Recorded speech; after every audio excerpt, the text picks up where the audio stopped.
Hello everyone, welcome back to KB Nursing classes. Okay, so this class is top part third of top 100 MCQ. चलिए तो class की तरफ बढ़ते हैं और टॉप 100 MCQs को डिस्कस करते हैं. लास्ट टू पार्ट्स में हमने टॉप 100 MCQs डिस्कस करें. आई होप आपको वो क्लासेस मजेदार लगी होगी. सो इसी तरीके से ये क्लास भी बहुत मजेदार होने वाली है. चलिए, सो सबसे पहला क्वेश्चन है इस क्लास का, that is validity of an instrument. कि किसी भी इंस्ट्रूमेंट की जो वैलिडिटी है, अगर अपन उसको क्या कर रहे हैं, रिप्रेजेंट करना चाहते हैं, तो वो किसको दर्शाएगा, उसकी एक्यूरेसी को या फिर सिमिलैरिटी को या एक्सेप्टेबिलिटी को या फिर नेचर को. तो बताइएगा क्या राइट आंसर इसका होने वाला है. तो क्या बोल रहा है question, validity of an instrument, कि किसी भी इंस्ट्रूमेंट की वैलिडिटी को दर्शाना. तो सिंपल सी बात है, वो उसकी एक्यूरेसी को दर्शाएगा. मतलब कोई भी इंस्ट्रूमेंट ले लीजिए, जैसे कि स्पिग्नोमैनोमीटर मैं ले लूं. ठीक है, तो स्पिग्नोमैनोमीटर की वैलिडिटी को हमें दर्शाना है. इसका मतलब है एक्यूरेसी को दर्शाना. सिमिलैरिटी नहीं होगा, एक्सेप्टेबिलिटी नहीं होगा, नेचर नहीं होगा. राइट आंसर पहला होगा. नेक्स्ट क्वेश्चन की तरफ बढ़ते हैं. सिंपल क्वेश्चन है, देखिए क्वेश्चन क्या कह रहा है. क्वेश्चन बोल रहा है कि one anganwadi worker posted on a population of, कि एक आंगनवाड़ी वर्कर है, वो कितनी पॉपुलेशन के ऊपर काम करती है, 1000, 100 या फिर 10 लाख या फिर 1 लाख के ऊपर. तो राइट आंसर क्या होगा. तो राइट आंसर हमारा होगा option number 1, that is 1000 population पे आंगनवाड़ी वर्कर जो है वो पोस्टेड रहती है. नेक्स्ट क्वेश्चन नंबर थर्ड पे आओ. क्वेश्चन नंबर थर्ड बोल रहा है कम्युनिकेशन प्रोसेस इन चारों ऑप्शन में से किसको इंक्लूड करता है. कम्युनिकेटर, रिसीवर या फीडबैक, मैसेज, मैसेंजर या चैनल, कम्युनिकेशन एनवायरमेंट, फीडबैक या फिर कम्युनिकेटर, मैसेज, चैनल, रिसीवर और फीडबैक. एक्यूरेट जो आंसर होगा वो ऑप्शन नंबर फोर्थ होगा, ऑप्शन नंबर डी होगा. ठीक है, बाकी जो है वो भी सही है, जैसे कि ये वाला सही लग रहा है. ठीक है, ये थोड़ा गड़बड़ हो गया, यहाँ पे एनवायरनमेंट आ गया तो ये भी गड़बड़ हो गया है ना. लेकिन ये जो है ये हमारा इनकम्प्लीट है. यहाँ पे ज्यादा हमने चेन को दैट इज देखा है, दैट इज कम्युनिकेटर, फिर मैसेज है, फिर चैनल है, फिर रिसीवर है, फिर फीडबैक है. इसलिए हमने क्वेश्चन नंबर थर्ड का राइट आंसर फोर सेलेक्ट किया. चलिए नेक्स्ट क्वेश्चन नंबर फोर पे आओ. क्वेश्चन नंबर फोर बोल रहा है थर्मो रेगुलेशन सेंटर. जो थर्मो रेगुलेशन सेंटर है, मतलब हमारे बॉडी के अंदर जो हीट को रेगुलेट करने का काम करता है, वो कौन है. चाहे हीट लॉस का बोलूं मैं या फिर मैं बोलूं हीट के प्रोडक्शन का, वो कौन है. तो सिंपल सी बात है, जब भी इसके बारे में बात आती है तो हीट का एच इज बराबर टू हाइपोथैलेमस. ठीक है, इज बराबर टू हाइपोथैलेमस. मेडुला हमारा रेस्पिरेटरी करता है, पिट्यूटरी ग्लैंड का कोई रोल नहीं है, हीट में पोन्स का कोई रोल नहीं है. तो राइट आंसर हमारा थर्ड होगा. चलिए नेक्स्ट क्वेश्चन नंबर 5 पे है. क्वेश्चन नंबर 5 बोल रहा है major part of calcium is found in which organ of the body. हमारे शरीर के कौन से अंग में, कौन से ऑर्गन में सबसे ज्यादा कैल्शियम पाया जाता है. हड्डियों में, हार्ट में, ब्लड में या फिर मसल्स में. तो राइट आंसर हमारा क्या होगा, that is option number A, bones में सबसे ज्यादा कैल्शियम जो है वो पाया जाता है. नेक्स्ट क्वेश्चन नंबर 6 की तरफ बढ़ चुके हैं. क्वेश्चन नंबर 6 बोल रहा है बताइएगा कि what is a normal blood cholesterol level. हमारे शरीर में नॉर्मल कोलेस्ट्रॉल लेवल कितना होना चाहिए. मोर देन 200 mg पर डेसीलीटर, या 500 से 1000 mg पर डेसीलीटर, या लेस देन 200 mg पर डेसीलीटर, या फिर 1000 टू 1500 mg पर डेसीलीटर. देखिए सिंपल क्वेश्चन है, राइट आंसर हमारा ऑप्शन नंबर थर्ड होगा, क्योंकि 200 से ज्यादा है तो वो गलत है. 500 से 1000 और 1000 से 1500 तो होता ही नहीं है. ठीक, चल नेक्स्ट क्वेश्चन की तरफ बढ़ते. क्वेश्चन नंबर 7 है, बोल रहा है it is not a work of head nurse और वार्ड इंचार्ज. कि जो हेड नर्स होती है किसी भी वार्ड की और वार्ड इंचार्ज जो है, उस इन चारों में से वो उसका काम नहीं है. ठीक है, तो वार्ड इंचार्ज जो है ड्यूटी रोस्टर बनाती है, ये तो काम है. प्रिपरेशन ऑफ पेशेंट बिल, कि पेशेंट के बिल बनाने का हेड नर्स का काम नहीं होता. ठीक है, डिस्ट्रीब्यूशन ऑफ वर्क नर्स, ठीक है, नर्सेज का जो वर्क है वो भी बताती है हेड नर्स, और पेशेंट केयर भी कभी कभार हेड नर्स करती है. तो राइट आंसर हमारा क्या होगा, ऑप्शन नंबर बी हमारा राइट आंसर होगा. चलिए नेक्स्ट क्वेश्चन पे आ जाओ. क्वेश्चन नंबर 8 बोल रहा है how many calories provided by 1 gram of protein. 1 gram of protein हमें कितना प्रोटीन देता है. तो राइट आंसर होगा कि मैम 4 ग्राम जो है, 4 ग्राम हमें मिलता है. ठीक है, दैट इज 4 ग्राम हमें क्या मिलता है, 4 ग्राम नहीं सॉरी 4 कैलोरी हमें मिलता है 1 ग्राम ऑफ प्रोटीन से. 8 कैलोरी नहीं मिलता, 10 कैलोरी नहीं मिलता, 4 और 6 कैलोरी भी नहीं मिलता. ठीक है, चलिए नेक्स्ट क्वेश्चन नंबर 9 पे आ जाओ. क्वेश्चन नंबर 9 बोल रहा है which of the following statement is not true. इन चारों निम्नलिखित ऑप्शन में से कौन सा स्टेटमेंट सही नहीं है. सबसे पहला दे रहा है family is a group defined by social relationship. Family is a group defined by social relationship, क्या ये स्टेटमेंट सही नहीं है. या फिर family is a group of person who are related to each other by religion. ठीक है, अब आप मान के चलिए आप किसी परिवार में रह रहे हैं, क्या आप उस परिवार के हर एक व्यक्ति को उसके रिलीजन के अकॉर्डिंग जानते हैं क्या? या फिर family is a system of relationship between parents and children. देखिए यहाँ इस प्रकार के क्वेश्चन में है ना, हम उससे आंसर निकालेंगे जिस चीज से हम सहमत होते हैं।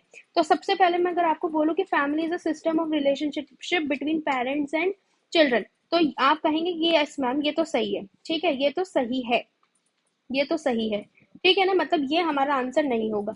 नेक्स्ट, फैमिली बायोलॉजिकल यूनिट है, ये भी सही है, ठीक है, ये भी सही है। बचे हमारे पास दो, इन दोनों को हम पढ़ते हैं। क्वेश्चन बोल रहा था विच of the following statement is not true, कौन सा सही नहीं है। तो देखिए सबसे पहला बोल रहा है family is a group defined by social relationship. Yes, family को हम सोशल रिलेशनशिप के आधार पर हम बता देते हैं, क्योंकि सोसाइटी का रिलेशन भी होता है फैमिली से, ठीक है, इस वजह से, ठीक। लेकिन अगर मैं बात करूं कि फैमिली एक ग्रुप है पर्सन का जिसमें लोगों को एक दूसरे से जाना जाता है बाय रिलीजन, उनके रिलीजन के अकॉर्डिंग, तो ऐसा राइट आंसर नहीं होगा। इसलिए हमारा क्वेश्चन नंबर 9 का राइट आंसर होगा option number B. I hope you understand. Next आ जाओ क्वेश्चन नंबर 10। क्वेश्चन नंबर 10 बोल रहा है the nurse act as an advocate. एक नर्स है जो एडवोकेट का काम कर रही है। When she does one of the following, इन सब में से वो कौन सा कार्य ऐसे करेगी जब वो एडवोकेट कहलाएगी। अब आप कहेंगे कि मैम एडवोकेट से क्यों क्वेश्चन आया, तो याद रखिएगा जब भी आप अपने बैचलर टाइम में आप पढ़ रहे थे, ठीक है, आपकी जब नर्सिंग की शुरुआत थी, वेदर आप जीएनएम के स्टूडेंट हैं या बीएससी के स्टूडेंट हैं या फिर आप एमएससी के स्टूडेंट हैं या फिर आप कोई से भी स्टूडेंट है, बेसिकली ये चीज पढ़ाई जाती है जीएनएम और बीएससी के अंदर, ठीक है। हम पढ़ते हैं नर्सिंग, जो नर्स है ना वो मल्टीटास्क वर्कर होती है, ठीक है, मल्टीटास्क वर्कर होती है। तो नर्स जो है वो ऐसा काम करती है एडवोकेट का। यही प्रश्न हमारा नॉर्थ सेट में भी पूछा गया था रिसेंटली, ठीक है, यस, रिसेंटली नॉर्थ सेट में भी पूछा गया था। तो देखिए सबसे पहला ऑप्शन है, अगर नर्स कैसा काम कर रही है, she postpone the physical assessment until the client is काम, ठीक है, कि जब तक क्लाइंट हमारा काम नहीं हो जाता हम फिजिकल असेसमेंट को पोस्टपोन कर रहे हैं, क्या इसको हम एडवोकेसी कहेंगे क्या? नहीं। नेक्स्ट है आज the relative to give their consent instead of parents, कि वो पेरेंट्स को कह रही है कि इंस्टीड ऑफ पेशेंट, कि वो क्या कह रही है, रिलेटिव को कह रही है कि पेशेंट की जगह आप इस चीज का कंसेंट दे। क्यों कह रही है, क्या पता पेशेंट उस टाइम पे उस योग्य नहीं हो, वो उसकी हालत सही नहीं हो, ठीक है।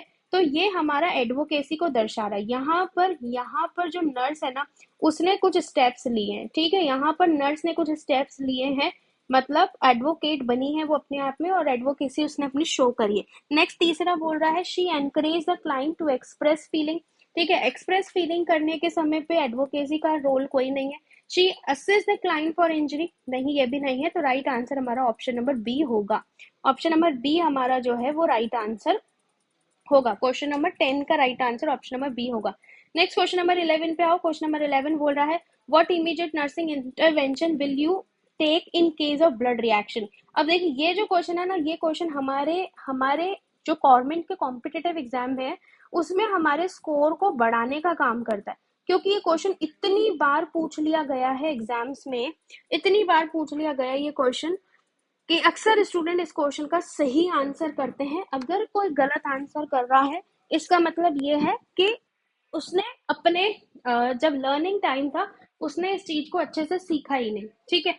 तो देखिए क्वेश्चन में क्या बोल रहा है, क्वेश्चन में बोल रहा है कि which immediate nursing intervention will you take in case of blood reaction, कि ब्लड रिएक्शन की जब बात आएगी इनमें से आप कौन सा नर्सिंग इंटरवेंशन लेंगे। अब मान के चलिए आप किसी वार्ड में काम कर रहे हैं, ठीक है, और आपने किसी पेशेंट को आपने क्या किया, मान लीजिए मोहन नाम का कोई पेशेंट है, उसको आपने ब्लड ट्रांसफ्यूजन किया, ठीक है। ब्लड ट्रांसफ्यूजन करने के 15 मिनट बाद पेशेंट को बहुत जोर से ठंड लगने लग गई, ठीक है, पेशेंट की स्किन पे रेडनेस हो गई। तो आप क्या करेंगे, आपके इन्फॉर्म करेंगे फिजिशियन को सबसे पहले, या फिर आप मॉनिटर करेंगे पेशेंट के वाइटल साइंस को, या फिर आप ब्लड बैंक में इन्फॉर्म करेंगे, या फिर आप स्टॉप कर देंगे इन्फ्यूजन को इमीडिएटली और मॉनिटर कर देंगे वाइटल साइन को। तो राइट आंसर हमारा ऑप्शन नंबर क्या होगा, 11th का राइट आंसर हमारा ऑप्शन नंबर डी होगा। क्लियर। चलिए नेक्स्ट क्वेश्चन नंबर 12 पे पढ़ते हैं। क्वेश्चन नंबर 12 बोल रहा था normal duration of involution of uterus, uterus का अपना पुनः स्टेज पे पहुंचना जब वो प्री प्रेगनेंसी में था, ठीक है, प्री प्रेगनेंसी में था, है ना। सिंपल सी बात है, जब कोई नॉन प्रेग्नेंट लेडी होती है, जब कोई नॉन प्रेग्नेंट विमेन है, ठीक है, अगर उसके यूट्रस की मैं बात करूं तो वो है 60 ग्राम। ठीक है, और अगर कोई लेडी क्या है, प्रेगनेंसी में है, प्रेग्नेंट हो गई है, तो उसका यूट्रस 60 ग्राम से 1000 ग्राम पर पहुंच जाता है। ठीक है, 1000 ग्राम पे। तो यूट्रस को 1000 से 60 ग्राम आने में वापस से कितना समय लगता है, तो जिसको हम प्यूपेरियम पीरियड बोलते हैं, दैट इज 6 वीक। और 6 वीक्स जो है वो हमारे कितने महीने के बराबर होगा, 1.5 महीने के, 1.5 मंथ्स के बराबर। ठीक है, 1.5 मंथ्स के बराबर। तो 1 मंथ नहीं होगा, 2 मंथ नहीं होगा, 2 वीक्स नहीं होगा। राइट आंसर हमारा क्वेश्चन नंबर 12 का राइट आंसर हम होगा हमारा ऑप्शन नंबर डी। ठीक है, नेक्स्ट क्वेश्चन की तरफ बढ़ते हैं। नेक्स्ट क्वेश्चन बोल रहा है which of the following are fat soluble vitamin. ये हमने टॉप टॉप 100 का पार्ट सेकंड में हमने ये क्वेश्चन पढ़ा था, याद हो तो अगर आपको। ठीक है, तो फैट सोल्यूबल विटामिन हमारा ADE के होता है, राइट आंसर हमारा ए होगा। BEC के तो नहीं होगा, ADBC भी नहीं होगा, ABCD भी नहीं होगा। ठीक है, नेक्स्ट क्वेश्चन पे आ जाओ। नेक्स्ट क्वेश्चन बोल रहा है the ability of human body to protect itself from pathogen. जो हमारे, हमें पता है हमारे जीवन शैली में डेली के हम बहुत सारे पैथोजन से कांटेक्ट में आते हैं, तो हमारा शरीर, हमारे हमारे पास में, हमारे शरीर के पास में एक ऐसी एबिलिटी होती है जो हमारे शरीर को खुद ही प्रोटेक्ट करती है। हम उसको क्या बोलते हैं, हम उसको इम्यूनिटी बोलते हैं। अब ऐसे क्वेश्चन में तो हमें ऑप्शन की भी जरूरत नहीं है, क्या इम्यूनिटी है। इसको लोकोमोशन नहीं कहेंगे, इसको सिक्रीशन ऑफ हार्मोन नहीं कहेंगे, या इसको इम्यूनिटी कहेंगे, इसको हाइपर सेंसिटिविटी भी नहीं कहेंगे। ठीक है ना, तो इस प्रकार से सिंपल क्वेश्चन का डायरेक्ट एमसीक्यूज का हम आंसर निकाल सकते हैं। इस प्रकार के एमसीक्यू हमें इस बार ESIC के पेपर में भी देखने को मिले। ठीक है, जिसमें हम क्वेश्चन को पढ़ते ही आंसर बता दिए हैं। नेक्स्ट क्वेश्चन नंबर 15 पे आ जाओ, है ना। हमेशा एक चीज याद रखना, हमेशा ऐसे रट्टू तोता बन के ना रहे कि हाँ हमें एक क्वेश्चन हमारे सामने आया, अब हम उसके चारों के चारों ऑप्शन देखेंगे ही तभी हम अपने मुंह से आंसर निकालेंगे। अरे सिंपल सी बात है, हम हमारे दिमाग में एक साइड में उसका आंसर रख तो सकते हैं ना, फिर अगर वो ऑप्शन में है तो हम उसको सिलेक्ट कर लेंगे, और अगर नहीं है तो हम वापस से एक बार क्वेश्चन को रीएनालाइज कर सकते हैं। ठीक है, चलिए नेक्स्ट क्वेश्चन पे आ जाओ। सो ये सारी चीजें ना ये प्रैक्टिस की बात है, जितनी ज्यादा एमसीक्यूज की प्रैक्टिस होगी उतना ही ज्यादा सक्सेस आपके हाथ में होगी। नेक्स्ट क्वेश्चन पे आ जाओ, purpose of hand washing. Hand washing का क्या पर्पस होता है, हैंड वॉशिंग क्यों करते हैं, increase circulation in hand, no. ठीक है, हाँ इंक्रीज सर्कुलेशन इंक्रीज अच्छा होता है अगर हाथों का हम क्या कर रहे हैं, वॉश कर रहे हैं, क्योंकि एक तरीके से हाथों की मसाज हो रही है, फ्रिक्शन डेवलप हो रहा है, तो वार्मनेस हमारे हाथों को मिल रही है। लेकिन हैंड वॉशिंग हम इसलिए नहीं करते हैं कि हम हमारे हाथों के सर्कुलेशन को बढ़ा सके। नेक्स्ट बोल रहा है फीलिंग हैंडसम। हाथों को धोने से हैंडसम दिखने का कोई रोल नहीं है। प्रोवाइड हेल्प, हेल्प का कोई रोल नहीं है। ये राइट आंसर हमारा क्या हो जाएगा, option number D, that is prevent infection. Next question आ जाओ, skin is the part of which system. Simple सी बात है, सर्कुलेटरी का नहीं है, एंडोक्राइन का नहीं है, इंटीग्यूमेंट्री का है, रेस्पिरेटरी का नहीं है। नेक्स्ट क्वेश्चन नंबर 17 पे बढ़ते हैं। क्वेश्चन नंबर 17 बोल रहा है the first aid treatment in choking is. मान के चलिए आपके सामने कोई व्यक्ति है और उस व्यक्ति वो व्यक्ति क्या खा रहा था, मूंगफली खा रहा था, और मूंगफली जो है क्या हो गई, वो चॉक्ड हो गई, उसकी ईसोफेगस की जगह कहाँ चली गई, ट्रैकिया में चली गई। और ट्रैकिया के अपर वाले पार्ट में अगर आपने सही टाइम पर सही एक्शन ले लिए तो पेशेंट जो है पेशेंट की डेथ होने से वो बच सकता है, कॉम्प्लिकेशंस होने से वो बच सकता है। तो चॉकिंग में फर्स्ट एड क्या होता है, सबसे पहले गिव समथिंग टू ड्रिंक। तो देखिए कभी भी चॉकिंग वाले पेशेंट को कुछ पीने के लिए नहीं बोलेंगे। नेक्स्ट है that is give 5 slap back blow between the shoulder blade. ठीक है, हाँ ये बिल्कुल कर सकते हैं। Next call for ambulance, ambulance की कॉल करेंगे, लेकिन प्रायोरिटी क्या है, फर्स्ट एड पूछ रहा है, तो एम्बुलेंस के लिए हम थोड़ा बाद में कॉल करेंगे अगर दिक्कत आ रही है। Next try to remove the, हम खुद से रिमूव करने की कोशिश नहीं करेंगे कि हाँ हम फिंगर डाल के उस चीज को रिमूव कर रहे हैं, क्योंकि वो और ज्यादा नीचे चली जाएगी प्रेशर की वजह से। तो हमारा राइट आंसर क्या होगा, that is give 5 sharp back blow. हमें पेशेंट की कमर पे जो है वो 5 बार बैक ब्लो देना है और शोल्डर ब्लेड के नीचे देना है, जिससे जो चीज उसके अटकी है वो तुरंत ऊपर की तरफ जो है बाहर निकल जाए। नेक्स्ट क्वेश्चन बोल रहा है, क्वेश्चन नंबर 18 बोल रहा है this is not a element in physical environment which disturb the motivation. ठीक है, हमारे फिजिकल एनवायरनमेंट में कौन सा एलिमेंट नहीं है, सिंपल क्वेश्चन ये है। फिजिकल एनवायरनमेंट में हमारा नॉइज भी होती है, टेम्परेचर भी होता है, लाइट भी होती है, लेकिन प्लांट और एनिमल लिव्ड इन एनवायरनमेंट जो है ये यूजुअली देखने को नहीं मिलते। ठीक है, तो राइट आंसर हमारा क्या होगा, ऑप्शन नंबर सी। ठीक है, ऑप्शन नंबर सी। क्वेश्चन को एक बार वापस पढ़ लेते हैं। बोल रहा है this is not an element in physical environment, ठीक है, विच डिस्टर्ब दी मोटिवेशन। अगर ऐसा कुछ है तो वो हमारे मोटिवेशन को डिस्टर्ब नहीं करेगा। नेक्स्ट क्वेश्चन की तरफ बढ़ते हैं। नेक्स्ट क्वेश्चन देखिए क्या बोल रहा है, the pacemaker of the heart. Simple question है, ऐसे नोड हमारा पेस मेकर ऑफ हार्ट होता है। अगर ऐसे नोड यहाँ पर नहीं होता ऑप्शन में तो हम एवी नोड को प्रायोरिटी देते। नेक्स्ट क्वेश्चन बोल रहा है prevention of neural tube defect in foetus. Foetus में न्यूरल ट्यूब को डिफेक्ट को प्रिवेंट करने के लिए हम जो फॉलिक एसिड है, ठीक है, वो कब देंगे। अब सिंपल सी बात है, न्यूरल ट्यूब डिफेक्ट के बारे में जब भी बात आती है तो हमें याद आता है फॉलिक एसिड, ठीक है, क्योंकि न्यूरल ट्यूब का डायरेक्ट कनेक्शन है फॉलिक एसिड से। अगर फॉलिक एसिड क्या दिया जा रहा है, सही टाइम पे दिया जा रहा है, तो हम न्यूरल ट्यूब डिफेक्ट से बच्चे को बचा सकते हैं। तो ये न्यूरल ट्यूब डिफेक्ट से बचाने के लिए हम फॉलिक एसिड कब देंगे, क्या हम bye giving iron third semester में नहीं देंगे, क्योंकि 8 वीक तक, अप टू 8 वीक्स तक क्या हो जाता है, ऑर्गन जो है वो बन जाते हैं, ठीक है, ऑर्गन्स क्या हो जाते हैं, डेवलप हो जाते हैं, बन जाते हैं। उनके बाद में उनका एंड ग्रोथ एंड डेवलपमेंट जो है वो चलता रहता है, ठीक है, ग्रोथ एंड डेवलपमेंट जो है वो पूरी जिंदगी चलता ही रहेगा, ठीक है। तो थर्ड ट्राइमेस्टर में देने से कोई मतलब नहीं है। By folic acid in first trimester, yes first trimester में हम दे सकते हैं। नेक्स्ट बोल रहा है by giving iron and folic acid in total pregnancy, total pregnancy में भी देने की जरूरत नहीं है। एंड नेक्स्ट बोल रहा है बाय गिविंग विटामिन के इन फर्स्ट ट्राइमेस्टर, तो विटामिन के का कोई रोल नहीं है एनटीडी से। तो राइट आंसर हमारा क्वेश्चन नंबर 20 का राइट आंसर होगा ऑप्शन नंबर बी। नेक्स्ट आ जाए क्वेश्चन नंबर 21, कह रहा है एन्यूरियसिस का मतलब क्या होता है, सिंपल है, लॉस ऑफ यूरिन, ठीक है, लॉस ऑफ वॉमिटिंग नहीं है, लॉस ऑफ स्टूल नहीं है, लॉस ऑफ यूरिन है, ब्रीथ होल्ड नहीं है, राइट आंसर हमारा सी होगा। नेक्स्ट क्वेश्चन पे है, नेक्स्ट क्वेश्चन बोल रहा है in the following DNA virus, DNA virus कौन सा है, तो देखिएगा हेपेटाइटिस बी जो है ना वो हमारा डीएनए वायरस है, ठीक है, डीएनए वायरस है। हेपेटाइटिस की एक इंडिविजुअल क्लास नहीं है जिसमें आपको हर तरीके का हेपेटाइटिस बताएंगे, ठीक। नेक्स्ट क्वेश्चन पे आ जाओ। नेक्स्ट क्वेश्चन बोल रहा है all are include in the definition of health given by WHO, World Health Organization के द्वारा इन चारों में से कौन कौन सा एलिमेंट नहीं है, एक्सेप्ट बोल रहा है, ठीक है, कौन सा एलिमेंट नहीं है। तो देखिए डब्ल्यूएचओ कहता है कि health is a state of complete physical mental and social wellbeing and not merely the absence of disease और इन्फॉर्मिटी। तो सोशल है, मेंटल है, फिजिकल है, लेकिन सेक्सुअल नहीं है, राइट आंसर हमारा डी होगा।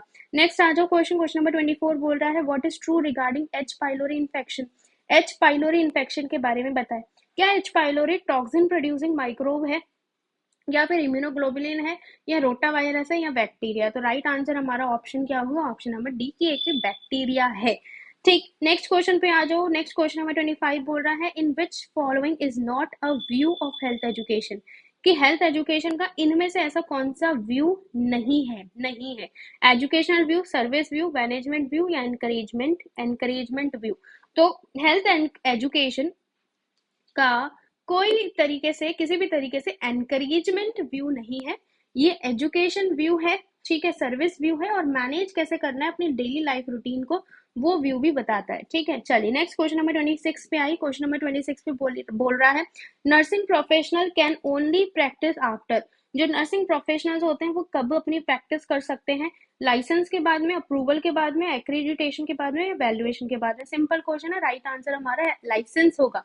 एक्रीडिटेशन का मतलब होता है कोई एक पर्टिकुलर जो बोर्ड है वो किसी भी संस्थान में आके, किसी भी इंस्टीट्यूशन के अंदर आके इंस्पेक्शन करती है, ठीक है, और अगर वो इंस्पेक्शन करते समय देख रही है कि हाँ ये हमारे ही प्रोटोकॉल के अकॉर्डिंग काम कर रहे हैं, तभी वो उसके लाइसेंस को आगे कंटिन्यू रखती है, अदरवाइज एक्रीडिटेशन होते ही लाइसेंस कैंसल्ड हो जाते हैं। तो नर्सिंग प्रोफेशनल तभी काम कर सकती है जब उनको लाइसेंस मिल जाए, जब उनको आरएन नंबर मिल जाए और आरएम नंबर मिल जाए, आप समझ गए होंगे अब, ठीक है। तो अप्रूवल कोई मतलब नहीं है, वैल्यूएशन कोई मतलब नहीं है, एक्रीडिटेशन कोई मतलब नहीं है। नेक्स्ट क्वेश्चन नंबर 27 पे बढ़ते हैं। क्वेश्चन नंबर 27 बोल रहा है in which of the following is not a speciality of social group, in which of the following is not a speciality, कि इन चारों में से कौन सी स्पेशलिटी नहीं है किसकी, सोशल ग्रुप की। Interpersonal relationship, equality in caste system, equal interest, spirit of we. अब देखिए जब हम किसी पर्टिकुलर सोसाइटी में रहते हैं, ठीक है ना, तो जरूरी नहीं है कि हम उस सोसाइटी के अंदर हर किसी का इंटरपर्सनल रिलेशनशिप हो, तो राइट आंसर तो यही होगा। Next equality in caste system, yes, अगर डिफरेंट डिफरेंट कास्ट है, हिंदू है, मुस्लिम्स है, क्रिश्चियंस है, सिख है, तो सभी कास्ट की क्या होनी चाहिए, इक्वालिटी होनी चाहिए, किसी को नीचा नहीं दिखाना है कि तुम ऐसे तुम वैसे, नो। ठीक है, नेक्स्ट है equal interest. Yes, equal interest देखने को मिलता है। और स्पिरिट ऑफ वी, की हम सब एक हैं। तो ये भी हम बोल सकते हैं, ये भी सोशल ग्रुप का क्या होता है, स्पेशलिटी होती है। लेकिन जरूरी नहीं कि हर किसी का हर किसी के साथ में रिलेशन हो। ठीक है, तो राइट आंसर हमारा ऑप्शन नंबर ए होगा। चलिए नेक्स्ट क्वेश्चन की तरफ बढ़ते हैं। क्वेश्चन नंबर 28 बोल रहा है, क्वेश्चन नंबर 28 बोल रहा है which of the following technique is used in psychotherapy. Psychotherapy simple question है, ईसीटी साइकोथेरेपी में नहीं आती, प्रोजेक्टिव साइकोथेरेपी भी नहीं आती, नार्कोटिक नीड साइकोथेरेपी में नहीं आती, लेकिन ड्रीम एनालिसिस साइकोथेरेपी में आती है। पेशेंट को बोलते हैं कि आपको कैसे सपने आ रहे हैं, उन सपनों को रिकॉर्ड करो, उन सपनों को लिखो, और जिनके माध्यम से हम साइकोथेरेपी जो है हम दे सकें। ठीक है, तो ये साइकोथेरेपी में आता है, और ये पेशेंट की रिकवरी में भी रिकवरी चांसेस को भी बढ़ा देता है। ठीक है, नेक्स्ट क्वेश्चन आ जाओ। नेक्स्ट क्वेश्चन बोल रहा है the significant sign of pyloric stenosis. देखिए, पाइलोरिक स्टेनोसिस के बारे में जब भी बात आती है, जस्ट फॉर एग्जांपल मैं एक डायग्राम बनाऊं, ये ईसोफेगस है, ये स्टमक है, और ये हमारा आगे क्या है, दैट इज जे शेप्ड का ड्यूडेनम। तो ये वाला जो पार्ट है ना, ये हमारा कहलाता है पाइलोरस। ठीक है, अगर किसी व्यक्ति को स्पाइलोरस की नैरोइंग हो गया, मतलब स्टीनोसिस हो गया, स्टीनोसिस का मतलब नैरोइंग होता है, तो जो खाना हमने खाया है, जो खाना हमारा यहाँ गया है, वो स्टीनोसिस की वजह से यहाँ नहीं आएगा, फॉरवर्ड नहीं होगा। तो फॉरवर्ड होने नहीं होने की वजह से वो खाना यहीं रहेगा। तो पेशेंट जो है जबरदस्त अपना जो भी उसने खाया है वो बाहर निकाल देगा। इसलिए हम पाइलोरिक स्टेनोसिस में देखते हैं दैट इज प्रोजेक्टाइल वॉमिटिंग। ठीक है, ये इसका क्लासिकल सिम्टम है। ठीक है, तो देखिए, फ्रीक्वेंट वॉमिटिंग नहीं होगी, प्रोजेक्टाइल वॉमिटिंग होगी, बाइल इन दी वॉमिटिंग नहीं होगा। ठीक है, क्योंकि बाइल तक अभी पहुंचा नहीं है प्रोडक्ट जो भी है, और ब्लड इन वॉमिट नहीं होगा। राइट आंसर हमारा option number B right answer होगा क्वेश्चन नंबर 29 का। I hope you all get this question. Question number 30 पे आ जाओ। बोल रहा है which one of the following helps to reduce anxiety and post operative pain. देखिए, सिंपल क्वेश्चन है कि इनमें से कौन सा होगा, ये तो हम बाद में बात करेंगे। आप याद करिए, जब आप अपनी एजुकेशन के समय पे, ठीक है, मतलब एजुकेशन भी छोड़ो, अब मैं आपको बोलूं, जब आप अपने एकेडमिक में थे, ठीक है, तो आपको बेड साइड टीचिंग का बोलते थे कि नहीं बोलते थे? टीचर्स आपके बोलते थे, मैम बिल्कुल बोलते थे। और जब हम क्लिनिकल पोस्टिंग पे होते थे, तो हमें हमारे टीचर्स बोलते थे कि एक हेल्थ एजुकेशन प्लान करके लाओ, और किसी भी पेशेंट को बना के लाओ। ये तो हमारी चॉइस होती थी। ठीक है, कई बार ऐसे भी होता था कि हम सर्जरी होने वाली पेशेंट की, और उससे पहले हम पेशेंट को क्या कर रहे हैं, एजुकेट कर रहे हैं, और हम एजुकेट कर रहे हैं दैट इज प्री ऑपरेटिव। ठीक है, तो हम उसमें क्या करते थे, हम पेशेंट को उस पेशेंट से मिलवाते थे जिसमें पेशेंट की सेम सर्जरी होने वाली है। ठीक है, तो मतलब क्या समझे कि हम पेशेंट की एंजाइटी को रिड्यूस करवाना चाहते थे, और पोस्ट ऑपरेटिव पेन को भी रिड्यूस करवाना चाहते थे, जिससे पेशेंट के अंदर थोड़ा सा कॉन्फिडेंस डेवलप हो, पेशेंट अपने आप को अच्छा स्वस्थ फील करे। ठीक है, कि मेरे को कुछ नहीं हुआ है, वो भी तो ठीक है अभी पेशेंट, मैं भी ठीक हो जाऊंगा, इस तरीके से। ठीक है, so which one of the following help to reduce anxiety and post operative pain? Pre operative teaching, psychological teaching, pre operative checklist, या रेस्ट एंड स्लीप। अब यहाँ पर मेरे अकॉर्डिंग तो ये दोनों राइट आंसर है, लेकिन मैं प्रायोरिटी दूंगी ऑप्शन नंबर ए को। इसलिए दूंगी क्योंकि प्री ऑपरेटिव टीचिंग में सारे ही एस्पेक्ट्स आ जाएंगे। ठीक है, लेकिन साइकोलॉजिकल टीचिंग में सिर्फ और सिर्फ साइकोलॉजिकल एस्पेक्ट्स ही आएंगे। इसलिए हमारा राइट आंसर क्या होगा, that is pre operative teaching.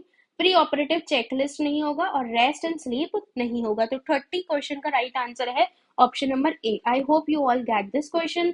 चलिए नेक्स्ट क्वेश्चन की तरफ बढ़ते हैं। क्वेश्चन नंबर 31 बोल रहा है the strategy adopted to ensure quality nursing care by statutory body. ठीक है, क्या बोल रहा है, एक ऐसी स्ट्रेटजी जो अडॉप्ट की जाती है ये इंश्योर करने के लिए कि क्वालिटी ऑफ नर्सिंग केयर जो है वो दी जा रही है किसी पर्टिकुलर स्टेट्यूटरी बॉडी के द्वारा। वो किसको कहेंगे, वो एक्रीडिटेशन को कहेंगे, डेफिनेटली एक्रीडिटेशन को कहेंगे, री रजिस्ट्रेशन को नहीं कहेंगे, लाइसेंस रजिस्ट्रेशन को नहीं कहेंगे, और लाइसेंसर को भी नहीं, लाइसेंस को भी नहीं कहेंगे। ठीक है, अब यहाँ पर देखिए, कई बार ये क्वेश्चन एग्जाम में आया है। इस क्वेश्चन में आपके जो एग्जामिनर्स हैं, जो बोर्ड ऑफ एग्जामिनेशन है, वो कई बार सही आंसर ए मानता है और कई बार सही आंसर सी मानता है। ठीक है, क्योंकि एक्रीडिटेशन ना एक प्रोसेस है जो यही काम करती है लाइसेंस री रजिस्ट्रेशन का। लाइसेंस रजिस्ट्रेशन का मतलब कि मान के चले किसी संस्थान को अनुमति दी गई है 2 साल तक काम करने की। अब 2 साल में उसके बाद में फिर से इंस्पेक्शन होगा, और आने वाले फिर 5 साल के लिए उसको अनुमति दी जाएगी कि आप फर्दर और 5 साल क्या कर सकते हो, काम कर सकते हो। तो कई बार राइट आंसर इसको मानता है, कई बार राइट आंसर इसको मानता है, तो आप ये दोनों ही राइट आंसर मान के चलिए। बट प्रायोरिटी जो है वो हम एक्रीडिटेशन को बोलते हैं, क्योंकि इसकी डेफिनेशन ही एक्रीडिटेशन दे रखी है किताबों के अंदर। ठीक है, चलिए नेक्स्ट क्वेश्चन की तरफ बढ़ते हैं। नेक्स्ट क्वेश्चन 32 बोल रहा है, in the following national health education agency, इन चारों में से हमारा नेशनल हेल्थ एजुकेशन एजेंसी कौन सी है? Doordarshan, Doordarshan health education agency नहीं है। आईसीई ब्यूरो नहीं है। Central health education bureau, yes ये नेशनल है। और प्रेस इंफॉर्मेशन ब्यूरो भी नहीं है, एजुकेशन बोला है ना इसीलिए। तो राइट आंसर हमारा ऑप्शन नंबर सी होगा। नेक्स्ट क्वेश्चन नंबर 33 पे आ जाओ। बोल रहा है human is social animal, this statement was given by. That type of question are very very important for our upcoming RRB vacancies. ठीक है, ऐसे क्वेश्चन बहुत बार आरआरबी में पूछे जाते हैं। तो देखो, ह्यूमन एक सोशल एनिमल है, ये स्टेटमेंट दी है हमारी अरस्तु ने।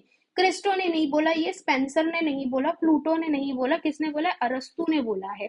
ठीक है, नेक्स्ट क्वेश्चन की तरफ बढ़ते हैं। क्वेश्चन नंबर 34 बोल रहा है secondary level of prevention disease का, किसी भी डिजीज के सेकेंडरी लेवल ऑफ प्रिवेंशन किसको बोलते हैं? अर्ली डायग्नोसिस एंड ट्रीटमेंट को ही बोलते हैं। ये हमने लास्ट टॉप 100 पार्ट 2 में पढ़ा था, अगर आपको याद हो तो। ये स्क्रीनिंग एंड इम्यूनाइजेशन को नहीं बोलेंगे, स्पेसिफिक प्रोटेक्शन एंड स्क्रीनिंग को नहीं बोलेंगे, और रिहैबिलिटेशन एंड स्क्रीनिंग को भी नहीं बोलेंगे। नेक्स्ट क्वेश्चन में बढ़ते हैं। बोल रहा है which of the following is measure of central tendency. देखिए, सेंट्रल टेंडेंसी की जब बात आती है तो तीन चीजें आपको याद रखनी है, दैट इज मीडियन और मोड। ठीक है, तो इन चारों में से कौन सा मेजर है सेंट्रल टेंडेंसी का? राइट आंसर हमारा ऑप्शन नंबर ए होगा, दैट इज मीन। रेशियो नहीं होगा, सेंट्रल डेविएशन नहीं होगा, रेंज नहीं होगा। ठीक है, राइट आंसर हमारा ऑप्शन नंबर ए होगा। नेक्स्ट क्वेश्चन नंबर 36 पे बढ़ते हैं। क्वेश्चन नंबर 36 बोल रहा है first aid care in a patient with penetrating object injury in hand. अगर आप किसी व्यक्ति के हाथ में पेनिट्रेटिंग ऑब्जेक्ट से इंजरी हो जाए तो हमारा फर्स्ट एड केयर क्या होगा? अब देखिए, ऐसा है कि कई स्टूडेंट्स क्या कहते हैं कि मैम उस पेनिट्रेटिंग इंजरी को हम खींच कर निकाल देंगे। नहीं, बिल्कुल ऐसा नहीं करना है। इसका जो मैनेजमेंट होगा वो ओटी के अंदर ही होगा, ऑपरेशन थिएटर में ही होगा। ठीक है, क्योंकि क्वेश्चन के अकॉर्डिंग तो यही है, समझ में आ रहा है। कट दी ऑब्जेक्ट को काटना नहीं है, पुल दी ऑब्जेक्ट नहीं करना है, cut the object if needed for transportation ये नहीं करना है। फिक्स करके रखेंगे उस ऑब्जेक्ट को जहां वो ऑब्जेक्ट है। अगर आपने क्या किया, मान के चलो ये किसी व्यक्ति का हाथ है, ठीक है, और ये किसी व्यक्ति का हाथ है, यहाँ यहाँ पर कोई ऑब्जेक्ट पेशेंट के हाथ में घुस गया, आपने इसको यहाँ से खींच के बाहर निकाल दिया, तो यहाँ से क्या होगा? यहाँ से बहुत ज्यादा जो है वो ब्लीडिंग देखने को मिलेगी, जिसकी वजह से जो व्यक्ति है वो किस में जा सकता है? शॉक के अंदर जा सकता है।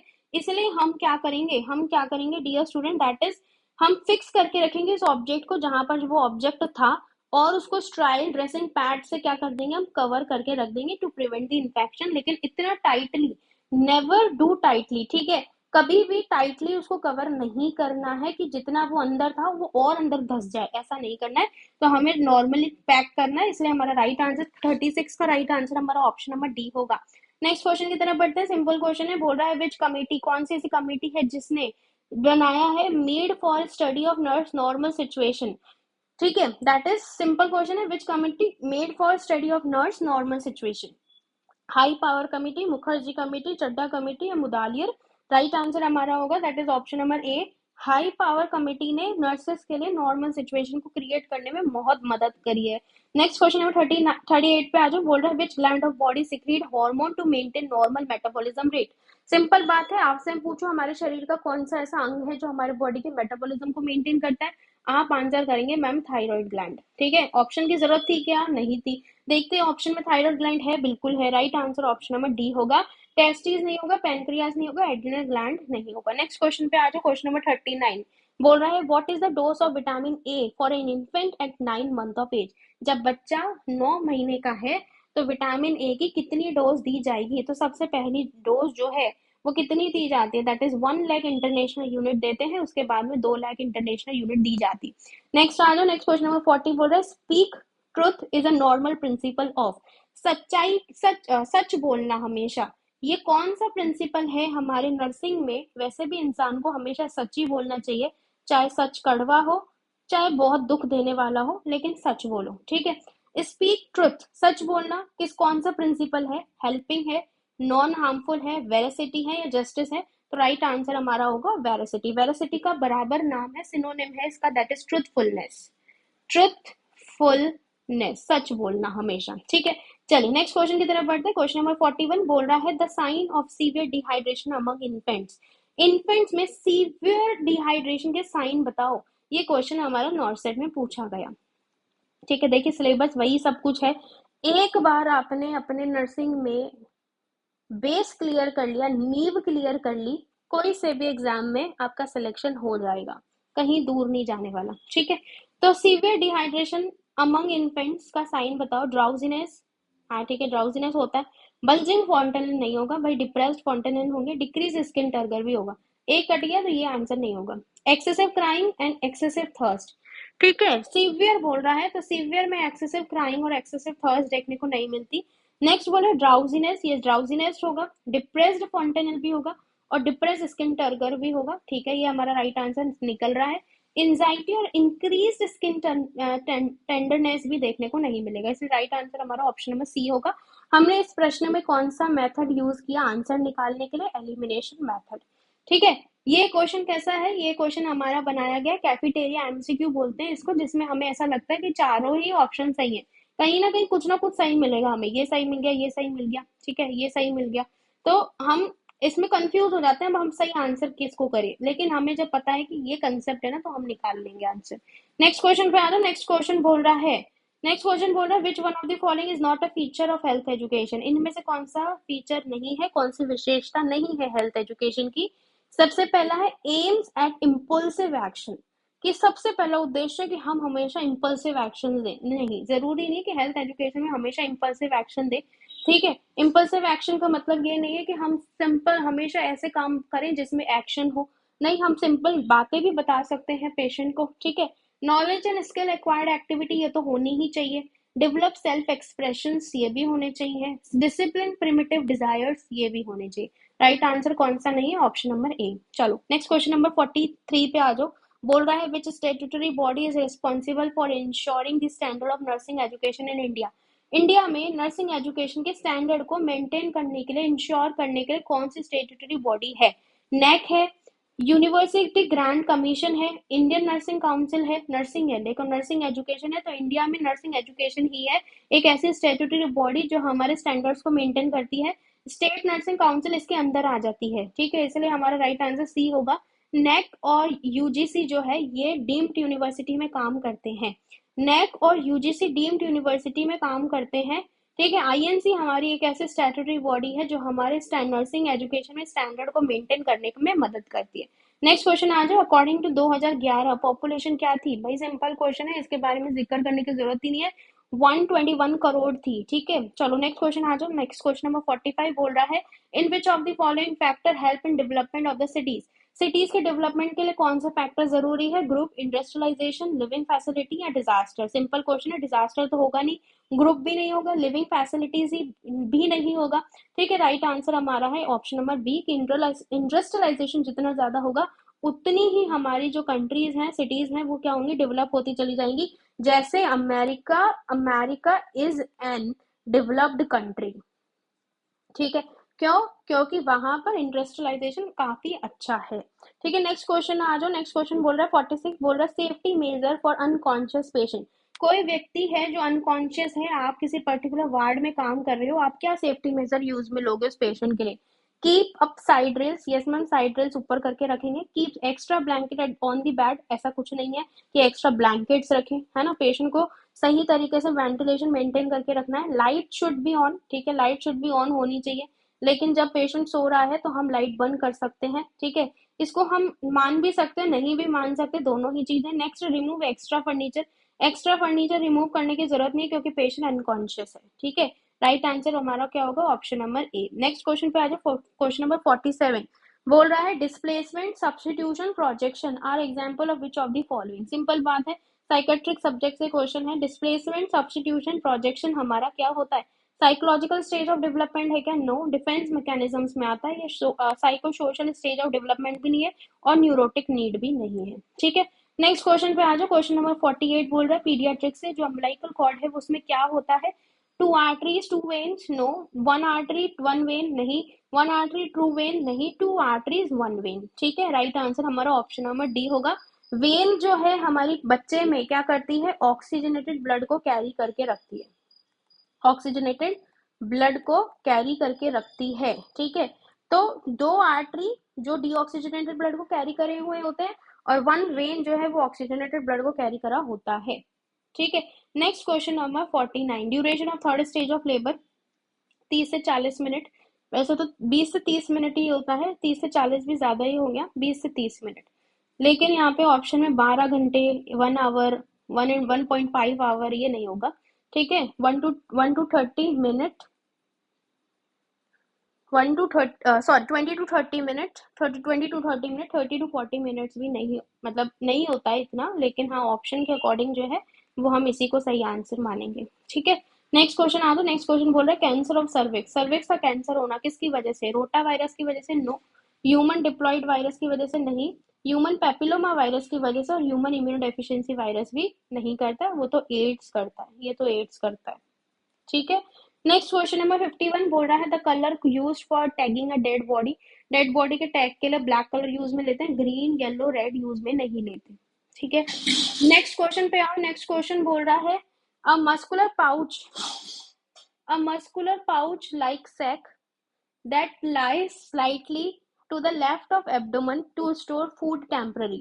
हमारे लेफ्ट साइड में क्या है जो हमारे फूड को टेम्पररी स्टोर करता है, स्टमक। यूरिनरी ब्लैडर नहीं, लंग्स नहीं, स्टमक राइट आंसर होगा, गॉल ब्लैडर भी नहीं होगा। ठीक है, नेक्स्ट क्वेश्चन, क्वेश्चन नंबर 53 बोल रहा है when you come across a person, when you come across a person lying unresponsive on the road, जब आप रोड क्रॉस कर रहे हैं और आप देखते हैं कि व्यक्ति आपके पास में अनकॉन्शियसली रोड पे पड़ा है, your first action should be, आपका सबसे पहला एक्शन क्या होना चाहिए, leave the person to wake up by himself, कि यहाँ पे व्यक्ति को छोड़ देंगे कि वो अपने आप उड़ जाएगा, make the person to still sorry to sit, क्या आप पर्सन को बिठाएंगे, या make the person to lie on one side, कि पेशेंट को आप एक तरफ कर देंगे, या फिर call for ambulance and start CPR. According to me right answer option number D होगा, ये हमारा सही उत्तर नहीं है। ठीक है, अगर हाँ हम ये बोलते कि make the patient on safer place तो वो हमारा राइट आंसर होता, लेकिन यहाँ पे वन साइड से लिटाने का भी कोई सेंस नहीं है, कोई सेंस नहीं है। ठीक है, चलिए नेक्स्ट क्वेश्चन की तरफ बढ़ते हैं। नेक्स्ट क्वेश्चन नंबर 54 बोल रहा है एब्सेंस ऑफ ब्रीथिंग, ब्रीथिंग का एब्सेंस हो जाना किसको कहेंगे, टेकिपनिया, एपनिया, या फिर ब्रेडिपनिया, या यूपनिया। यूपनिया नॉर्मल है, राइट आंसर हमारा एपनिया होगा। ठीक है, नेक्स्ट क्वेश्चन बोल रहा है exchange of gases take place in which part of body, body में गैसेस का एक्सचेंज कौन से अंग में होता है, हार्ट में, किडनी में, लंग्स में, लिवर में, राइट आंसर लंग्स। ठीक है, नेक्स्ट क्वेश्चन बोल रहा है फ्रूड ने, सिगमंड फ्रूड ने जो 8 ईगो सुपर ईगो दिए हैं वो डेवलपमेंटल मॉडल कौन सा है, spherical model, unconscious model, structured model, या हेरिडिटरी मॉडल। सिंपल आंसर है, राइट आंसर होगा स्ट्रक्चर्ड मॉडल है।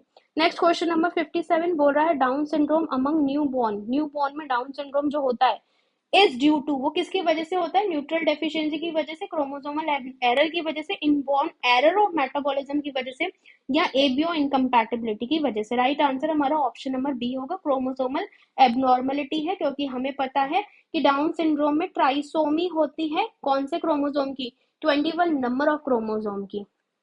ठीक है, जो 21वां नंबर है क्रोमोसोम का वो हमारा ट्राइसोम हो जाता है, इसकी वजह से व्यक्ति में डाउन सिंड्रोम होता है। डाउन सिंड्रोम वाले बच्चों में हमेशा मेंटल रिटार्डेशन की कंडीशन देखने को मिलती है। नेक्स्ट क्वेश्चन पे आ जाओ। नेक्स्ट क्वेश्चन बोल रहा है which of the following is fourth cranial nerve, abducens नहीं है, फेशियल नहीं है, ट्रोक्लियर है, ट्राइजेमिनल नहीं है। ठीक है, नेक्स्ट बोल रहा है immediate primary care of dog bite, dog bite का इमीडिएट प्राइमरी केयर कौन सा है, तो जब भी किसी व्यक्ति को डॉग बाइट होता है सबसे पहले वॉश करें, सबसे पहले वॉश, कम से कम 15 से 20 मिनट वॉश करना चाहिए। ठीक है, आराम से सोप यूज में लेके वॉश कर सकते हैं, एंटीसेप्टिक लोशन नहीं लगाना है, वॉश करेंगे with soap and water for 15 minute, stitch big wound, कि आप पेशेंट को जैसे ही पेशेंट को कुत्ते ने काटा, डॉग ने काटा और स्टिच कर दिए, ऐसा नहीं, क्लोज द वुंड नहीं है, राइट आंसर बी होगा। ठीक है, अकॉर्डिंग टू मैनुअल्स, आईसीएमआर भी यही कहते हैं।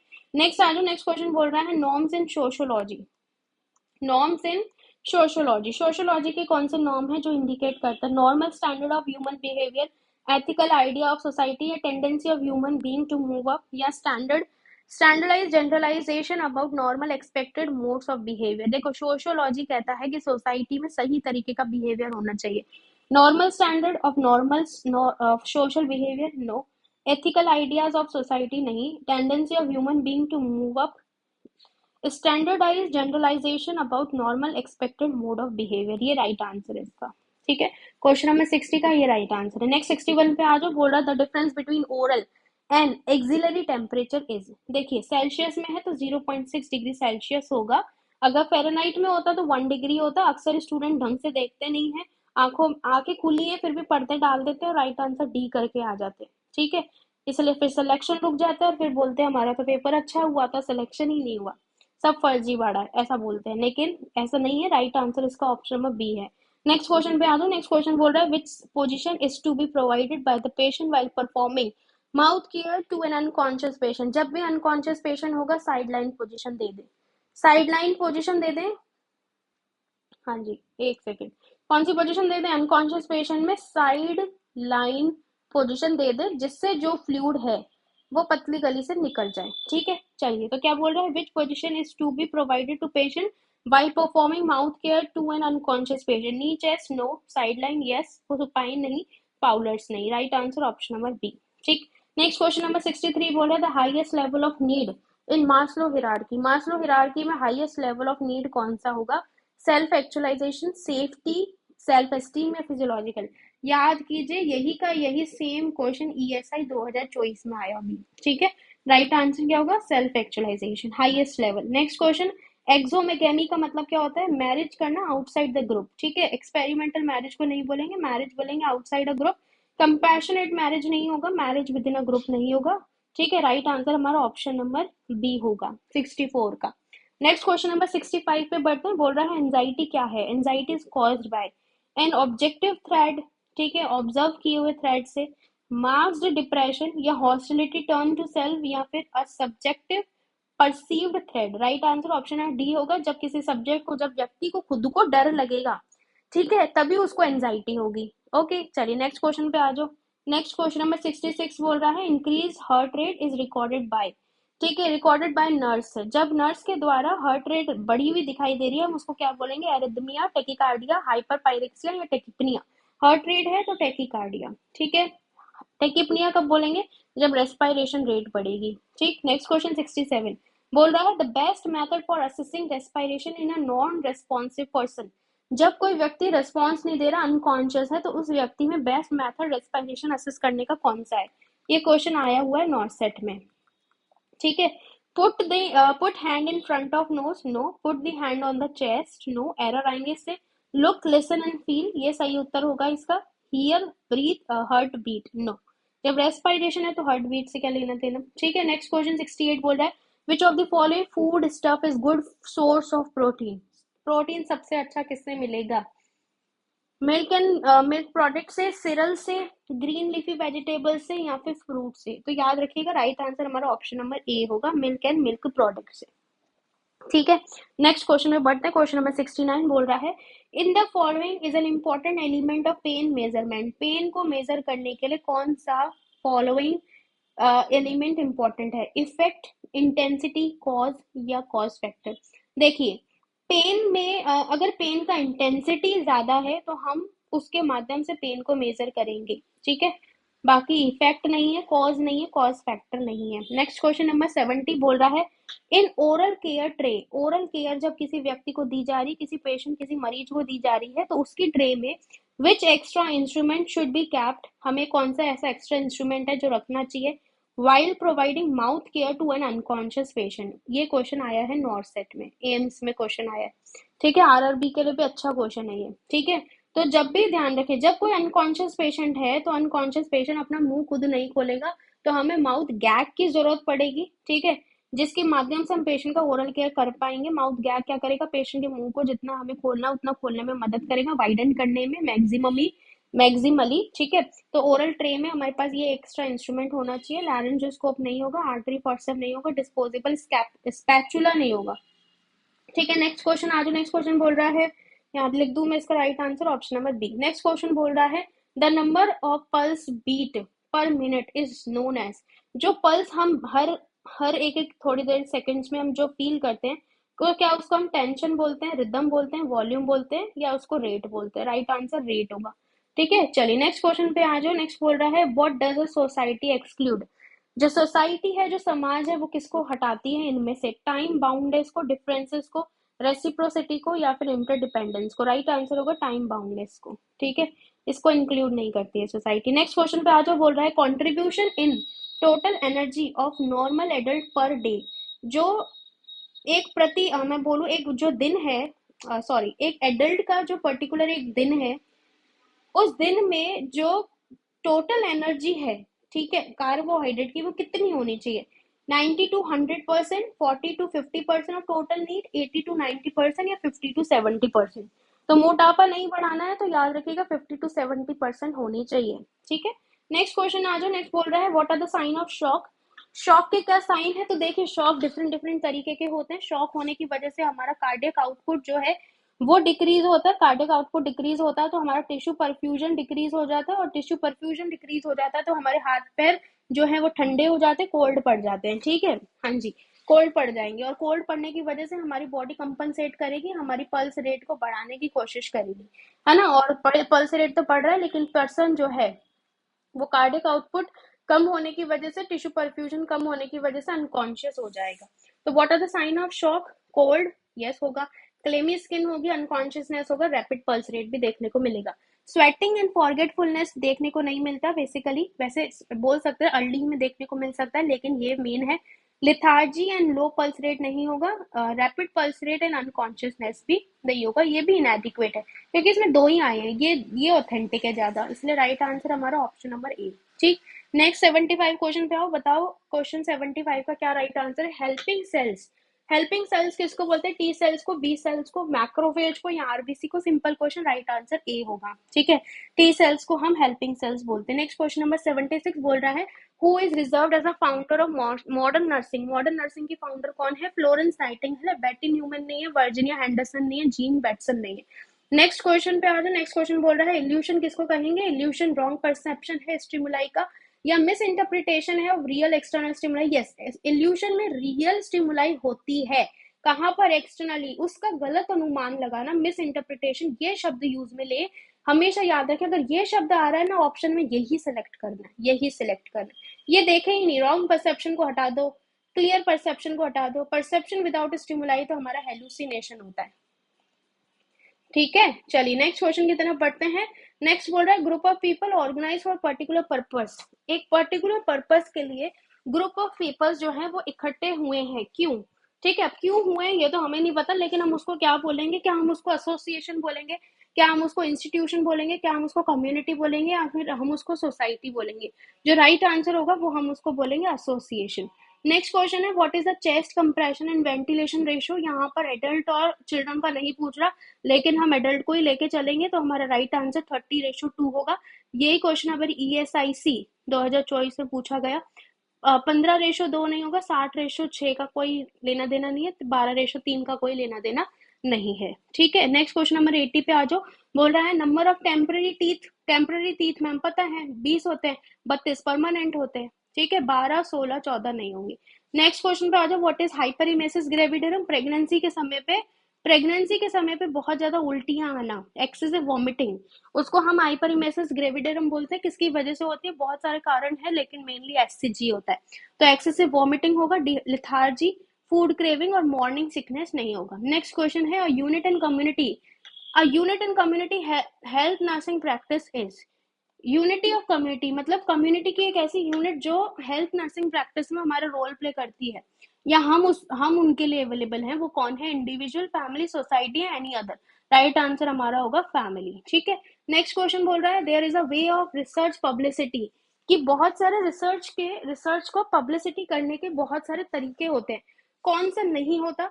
तो पब्लिकेशन साइंटिफिक जर्नल से हम पब्लिश कर सकते हैं, वर्बल प्रेजेंटेशन भी होता है, पोस्टर प्रेजेंटेशन भी होता है, लेकिन इनफॉर्मल डिस्कशन से रिसर्च को कभी भी पब्लिश नहीं करते, अदरवाइज कोई सुनेगा नहीं और कहेंगे क्या बकवास चल रहा है ये। ठीक है, नेक्स्ट क्वेश्चन पे आ जाओ। 84 बोल रहा है which of the following is not a type of communication, कि कम्युनिकेशन का इनमें से कौन सा टाइप नहीं है? Telecommunication and internet, message, non verbal and verbal, and Socratic. Right answer हमारा सोक्रेटिक होगा। नेक्स्ट क्वेश्चन है the nurse is assessing a patient abdomen. एक नर्स है जो पेशेंट के एब्डोमेन को असेस कर रही है, which examination technique should the nurse use first, कौन सा सबसे पहला है मैम, इंस्पेक्शन करेंगे, ठीक है इंस्पेक्शन करेंगे, क्योंकि ये सब सिंपल पूछ रहा है, घूमो ही मत, इधर उधर घूमना ही नहीं है, ठीक है। अगर पूछ रहा था सेकंड कौन सा करेंगे तो ऑस्कल्टेशन करेंगे, ठीक है। नेक्स्ट आ जाओ, essential visit for ANC mother, ANC की असेंशियल विजिट जो होती है वो 4 होती है, अकॉर्डिंग टू WHO 4 होती है, ठीक है। चलो नेक्स्ट आ जाए क्वेश्चन, बोल रहा है which of the following is the element of difference between community and society, which of the following is the element of difference between community and society, community community और सोसाइटी के बीच का difference बताने वाला कौन सा ऐसा एलिमेंट है। 4 option हमारे सामने है। सबसे पहला है लाइकनेस, दूसरा है अ ग्रुप ऑफ पर्सन, तीसरा है सेंटिमेंट ऑफ वननेस, और चौथा है एफिनेटिव लोकेलिटी। राइट आंसर हमारा होगा affinitive locality, D. Next question है 88, क्वेश्चन में बोल रहा है dash is the acknowledged to be the first nursing theorist, first nursing theorist किसको बोला गया है, हमारी फ्लोरेंस नाइटिंगेल को भी बोला गया है, लिंडा रिचार्ड नहीं है, इसाबेल हैम्पटन रॉब नहीं है, मैरी नहीं है, ठीक है। चलिए नेक्स्ट क्वेश्चन नंबर 89 पे आ जाओ। क्वेश्चन नंबर 89 बोल रहा है laboratory test for pregnancy are based on the detection of, simple सी बात है, प्रेगनेंसी को डिटेक्ट करने के लिए एससीजी करते हैं, ल्यूटेनाइजिंग, प्रोजेस्टेरोन और फॉलिकल स्टिमुलेटिंग नहीं होगा। Next question number 90, the major cause of childhood illness, childhood illness का मेजर कॉज क्या है, सिंपल माल न्यूट्रिशन है, एक्सीडेंट नहीं है, इन्फेक्शन नहीं है, इन्फेस्टेशन नहीं है। नेक्स्ट क्वेश्चन पे आते हैं, क्वेश्चन नंबर 91 बोल रहा है the process that enables one two assess a nurse और फिजिशियन वाया टेलीफोन और कंप्यूटर इज कॉल्ड, जब हम किसी नर्स से फोन पे बात कर रहे हैं, हम किसी फिजिशियन से फोन पे बात कर रहे हैं, ठीक है ना, एनेबल होने के लिए, बात करने के लिए किसी समस्या के बारे में, तो हम उसको क्या बोलेंगे, क्वालिटी एश्योरेंस नो, ई मेडिसिन नो, टेली हेल्थ बोलेंगे, डिस्टेंट कंसल्टेशन भी नहीं बोलेंगे।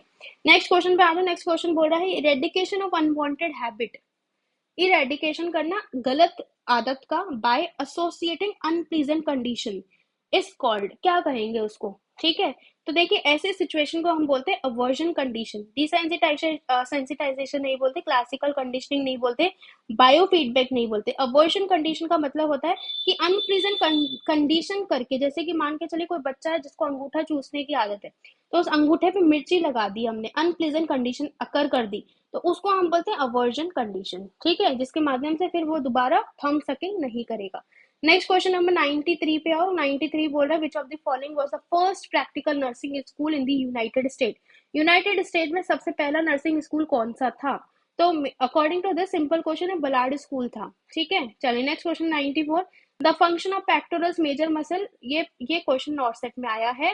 पेक्टोरल मेजर मसल का मेन फंक्शन क्या होता है, सिंपल है, पेक्टोरल मेजर मसल हमारी आर्म में होती है, तो वो हमारे एबडक्शन कराने में मदद करती है, एल्बो एडक्शन कराने में मदद करती है, एबडक्शन का कोई रोल नहीं है, फ्लैक्शन ऑफ एल्बो भी नहीं होगा, ठीक है। चलिए नेक्स्ट क्वेश्चन की तरफ बढ़ते हैं। क्वेश्चन नंबर 95 बोल रहा है अपर airway illness that result from swelling of the epiglottis, upper airway का इलनेस हो रहा है जो एपिग्लॉटिस की स्वेलिंग करवा रही है और लैरिंग्स की स्वेलिंग करवा रही है, हम उसको क्या कहेंगे, तो याद रखिएगा उसको रुबेला नहीं कहेंगे, मीजल्स नहीं कहेंगे, उसको क्रूप बोलेंगे, वूपिंग कफ भी नहीं कहेंगे, ठीक है। चलिए नेक्स्ट क्वेश्चन बोल रहा है which of the following is the normal respiratory rate in the newborn, ये भी ESIC 2024 में क्वेश्चन पूछा गया है। 40 से 60 नॉर्मल होती है, ठीक है, हाँ जी, 60 से 100 नहीं होगी, 20 से 30 नहीं होगी, 10 से 16 नहीं होगी। नेक्स्ट क्वेश्चन नंबर 97 बोल रहा है जो मिटर सेकमर्ड साइन होता है, जो फिनोमिना होता है, वो किसको इंडिकेट करता है, ओव्यूलेशन को रिप्रेजेंट करता है, मेंस्ट्रुएशन, फर्टिलाइजेशन और इम्प्लांटेशन को रिप्रेजेंट नहीं करता। नेक्स्ट क्वेश्चन बोल रहा है the system of evaluation where an employ is measured against his or her co-worker is called, क्या बोल रहा है, एक ऐसा सिस्टम जो इवेल्युएट करता है किसको, एम्प्लॉयज को, ठीक है, मेजर्ड अगेंस्ट, वो दूसरे कोवर्कर से, मतलब 10 लोग हैं, 10 एम्प्लॉयज हैं, इन एम्प्लॉयज में हमें इवेलुएट करना है कि कौन सा एम्प्लॉय बेहतर है, 5 बना देती हूँ मैं, ठीक है, इनमें हमें इवेलुएट करना है कौन सा एम्प्लॉय बेहतर है, तो हम उसके कार्य को देखेंगे कि वो कैसे काम कर रहा है अपना, तो कैसे, क्रिटिकल इंसिडेंट्स नहीं, ग्राफिकल रिकॉर्ड नहीं, रैंकिंग हम कह सकते हैं, रिपोर्ट हम नहीं कहेंगे। राइट आंसर हमारा 98 का आंसर होगा सी। नेक्स्ट क्वेश्चन पे आ जाओ। क्वेश्चन नंबर 99, क्वेश्चन नंबर 99 बोल रहा है among the following the event during pregnancy that require immediate action by the physician, इन चारों में से ऐसी कौन सा इवेंट है प्रेगनेंसी में जो इमीडिएट एक्शन को रिक्वायर्ड मानता है, मतलब इमीडिएट एक्शन हमें करना है, किसके द्वारा, फिजिशियन के द्वारा? डिपेंडेंट पेडल एडिमा, ब्लीडिंग पर वेजाइना, फ्रीक्वेंसी ऑफ मैच्योरेशन या बैक एक। प्रायोरिटी किसको देंगे? ऑप्शन नंबर बी को। ठीक है, नेक्स्ट क्वेश्चन पे आ जाओ। क्वेश्चन नंबर 100 बोल रहा है the ability of person to readily recover from stressful situation. Stressful situation से बाहर निकलने के लिए एक व्यक्ति के पास में ऐसी एबिलिटी है कि वो तुरंत निकल जाता है, उसको क्या बोलते हैं? रेजिलेंस, हार्डीनेस, एंड्रोगिनी या मेंटल फ्रीडम। राइट आंसर होता है रेजिलेंस। ठीक है, चलिए, आई होप आपको ये 100 क्वेश्चंस फिर से मजेदार लगे होंगे और आपका जो टाइम है इस क्लास में बिताने के बाद में वर्थफुल लगा होगा। Thank you so much student for watching this class. जो भी चैनल से न्यूली जुड़ते हैं काइंडली सब्सक्राइब माय चैनल, जिससे जो भी क्लासेस अपडेट हो रही हैं वो आपको टाइम टू टाइम मिलते रहे। एक बार आप डिफिब्रिलेटर वाली और सीपीआर क्लासेस जो मैंने अपलोड करी है उसको भी देखिएगा और उसका भी फीडबैक दीजिएगा। ओके, तो कमेंट सेशन में बताइएगा क्लास आपको कैसे लगी। Thank you so much. जय हिंद, जय भारत।